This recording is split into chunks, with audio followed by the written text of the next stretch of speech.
Telangana cabinet సమావేశం జరిగింది. Cricketer Siraj Nikhat Zareen కు డిఎస్సీ ఉద్యోగాలు ఇవ్వాలని కేబినెట్ నిర్ణయించింది. కొత్త రేషన్ కార్డుల జారీకి కేబినెట్ నిర్ణయం తీసుకుంది. జీహెచ్ఎంసీ పరిధిని ఓఆర్ఆర్ వరకు విస్తరించే బిల్లుకు ఆమోదం తెలిపింది.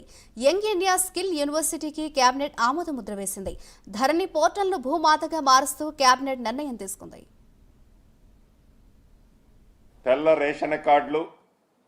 తెల్ల రేషన్ కార్డులతో పాటుగా ఆరోగ్యశ్రీ కోసం ఆరోగ్యశ్రీ కార్డులని విడివిడిగా ఇవ్వాలి అనేది ఈ రాష్ట్ర ప్రభుత్వం కేబినెట్ నిర్ణయించింది.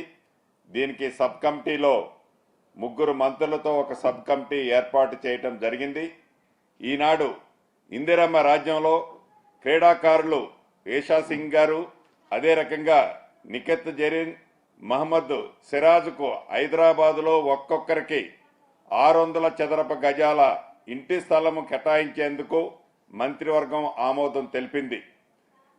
నిఖత్ జరీన్కు, సిరాజ్కు గ్రూప్ 1 స్థాయి ఉద్యోగాలు ఇవ్వాలని నిర్ణయించడం జరిగింది. ఈ ప్రభుత్వం హైదరాబాద్ అభివృద్ధి కోసం కేటాయించాం. దాంతో పాటుగా అదనంగా మూసీ రివర్ను కూడా ప్రక్షాళన చేయాలి అనేది